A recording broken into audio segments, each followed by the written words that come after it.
අද vlog එක පටන් ගන්නෙ වැරදිලා ගිහින් ආපහු හැරිලා ආපු ගමනකින්. එන්න යන්න මාත් එක්ක කොහෙද කියලා බලන්න. හෙලෝ ළමයි. හැමෝම ආදරෙන් පිළිගන්නවා මගේ channel එකට. කොහෙද යන්නේ කියලා දැනන් හිටියට ආපහු හැරිලා එන්න වෙයි කියලා දැනගෙන හිටියේ නැහැ. අයියෝ මට වැඩි වෙලා යන්නේ නැහැ නේ ලෑස්ති වෙන්න. මේකප් දාන්නේ නැහැ මං. කොණ්ඩේ පීරගෙන ටක් ගාලා යම් බෑග් එක ලෑස්ති කරගන්න. මේ මගේ ජාතික ඇඳුම නෙමෙයි. හැබැයි මං ආසෙ නැඳුම. බෑග් ගානේ වැඩි වුණාමත් අරන් යන්න තියෙන බෑග් එක හොයාගන්න බැරි වෙනවනේ. කමක් නැහැ. තියෙන බෑග් එකක් අරගෙන යන්න. හෑන්ඩ් බෑග් එකේ තියෙන බඩු ටික අස් කරන් ඉන්න ඕනේ ඔක්කොම කලින්. මොකද මේක මං අස් කරන්නේ සතියේ එකපාරයි. වැඩි බඩු අරගෙන යන්න ඕනේ නැහැ. අත්‍යවශ්‍යම බඩු අරන් ගියාම හොඳටම ඇති. සෑහෙන දවසකට පස්සේ බෑග් එකේ තිබිලා හම්බුණා ලිප් බාම් එක. ඒක ගෑවට පස්සේ තමයි දැක්කේ ගෑවට වැඩක් නැහැ කියලා. බෑග් එක අස් කරලා ඉවරයි. ස්මාර්ට් වොච් එකේ හිමිකාරයෝ ඉන්නවා නම් මම වගේ නම් වෙන්න එපා. බැටරි බෑග් එනකොට charge කරගන්න. නැත්තම් ඔන්න උඹට වෙනවා. ඔය වගේ දේවල් වලට සැලෙන්න ඕනේ නෑනේ. තියෙන වොච් එකක් දාගෙන යන්න.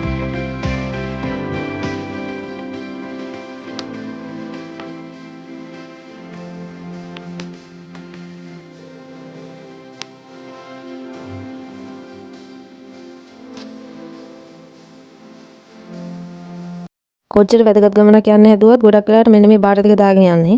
ගෙදරටයි ගමනටයි හැමදේටම මම දාන්නේ ඕක තමයි. ඒක මගේ හැටි. යන්කෝ එන්න ටක් ගාලා බස් එකට. බස් එකේ ගමන් බිමන් යන අය තවත් ඉන්නවද? බස් එකක් නෑනේ විනාඩි 10ක් ඉඳලා. මොනව කරන්නද? ආයෙ නෑ බස් එකක් එනවා. හරි බස් එකට නැග්ගා. මම දැන් මේ කල්පනා කරන්නේ ඉසුරුපාය, සූසිරිපාය, සෙත්සිරිපාය මේ වගේ කීයක් කියලා තියෙනවදනේ. ඇයි ඒවට එහෙම නම් දාන්නේ? ඒ ප්‍රශ්නේ නැතුවට තියෙන ප්‍රශ්න. මෙතන ඉඳන් යන්නේ තනියෙන් නෙමෙයි. මම යන්නේ අම්මව හොයාගෙන. මෙන්න මේ වෙලාවේ තමයි හිතුනේ අපරාධෙ මෙච්චර දුර ගෙවාගෙන ආවේ කියලා. කමක් නැහැ. මම එකන් යන්න ඕගොල්ලෝන්ව බයික් රයිඩ් එකක්. මෙතන ඉඳන් මම යම් කතා කර ආපහු ගෙදර යනවා. බස් එකේ නැගලා ගිහලා ආයෙත් ඉඳන් ගෙදර යනවා කියන්නේ වෙන මාතල එකක්. මේ අනාතරවාරේ මට කල්පනා වුණේ මේ ජීවිතය හරි පුදුමයි නේද? සමහර දේවල් අපි හිතන විදියට වෙන්නෙත් නැහැ. ඒ වගේම සමහර දේවල් නොහිතන වෙලාවට නොහිතන විදියට වෙනවා.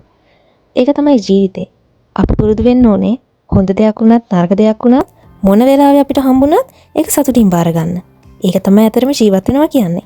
ගෙදර ආවා. ගෙදර දකිද්දි අමුතු වතුර තිබහකුත් ආවා. ආවට වැඩක් නෑනේ. ආපු පයින්ම ආපහු යන්න වුණා. කොහෙද ගියේ? ගියේ ගෑස් එක අරන් එන්න. ගෙදර ආවට පස්සේනේ අම්මා කිව්වේ ගෑස් එක ගේන්න තියෙනවා කියලා. අපි යන් කොටක් ගාලා ගෑස් එක අරගෙන එන්න. back to home. දැන් යන් face treatment එකක් කරන්න. මම මෙච්චර කාලෙ hair treatment face treatment කරපු කෙනෙක් නෙමෙයි. හැබැයි දැන් හිතුණා face එක ගැන පොඩ්ඩක් කෙයා කරන්න ඕනි කියලා. YouTube එකේ උඩ පහළ යනකොට තමයි මෙන්න මේක මම දැක්කේ. කෝමාරිකා එක්ක ටියුමරික් පවුඩර් දාලා face එකේ ගෑවම ඒක හොඳ treatment එකක් කියලා මගේ dark spots වලට. අම්මත් ඒක ගානවා. අම්මටත් ආසයි තුන එක ගාලා බලන්න ඕනි කියලා. ගෙදර කෝමාරිකයි ගෙදර කහයි එකතු කරලා face එකට treatment එකක් කරනවා කියන්නේ ඒක වෙනම එකක්. මේක මෙන්න මෙහෙම අර කවුද කියනවා වගේ 120ට හැඳි ගා ගන්න.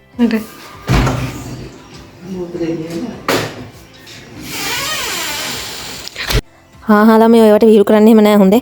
එන්නකො දැන් හදාගත්ත එක මුණි ගා ගන්න. අම්මගේ මුණේ ගාලා තමයි මම දැන් ආවේ මගේ මුණි ගා ගන්න. මේක ගානකොට මූට මාර සනීපයි. මේකේ රිසල්ට් අරන් එන්නම් තව ටික දවසකින්. Day 2. ඔව් මේ back to school තමයි. ටික දවසකට පස්සේ ආපහු වන්නේ ස්කෝලේ යන chance එක හම්බුණා. ආවේ මොකටද කියලා දැම්ම කියන්නේ ඒක බලන්න ඕගොල්ලන්ට මගේ vlogs දිගටම බලන්න වෙනවා. මේ වීඩියෝ එක දකින මෙහෙට ඇවිල්ලා තියෙන අය නම් අනිවාර්යෙන් දන්නවා මේ කොහෙද කියලා. මම Defence Services College එකේ old student කෙනෙක්. මම ඉස්කෝලේට එන්නේ grade 6 වලදී. ඊට අවුරුදු 8කට විතර කලින්. මගේ batch එකේ සමහර අය තාම ඉස්කෝලේ old student ලා වෙලා නැහැ. හැබැයි මම old student කෙනෙක්. ඒ වුණාට මට chance එක හම්බුණා ආපහු ඉස්කෝලේ එන්න.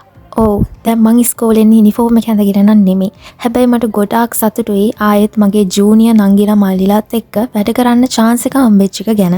මේ තියෙන්නේ අපි ඒ ලෙවල් කාලේ වැඩිපුරම කාලය ගත කරපු තැන. ඒ වගේම අපි ආසම තැන. අපි මේ ලැබ් එක ඇතුලේ ඉඳන් කරපු සමහර දේවල් වල මතක සටහන් තාමත් අපේ මැඩම් පරිස්සමට අරන් තියලා තියෙනවා. මැඩම්ට මේ දේවල් දකින්නකොට මැඩම් එක ගත කරපු කාලේ ආයෙත් මතක් වෙනවා ඇති. මේ මොනවාද කියලා දැම්ම නම් කියන්න බෑ. මේ මොනවාද කියලා බලන්න ඊළඟ මාසේ එන vlog එක අනිවාර්යෙන් බලන්න වෙනවා. ඉස්කෝලේ ඉඳගෙනම vlog එක ඉවර කරමු. ඊළඟ vlog එකෙන් හම්බෙනකන් ඕගොල්ලෝ හැමෝම සතුටින් පරිස්සමෙන් ඉන්න. මතක ඇතුව මගේ channel එක subscribe කරගෙන යන්න. bye.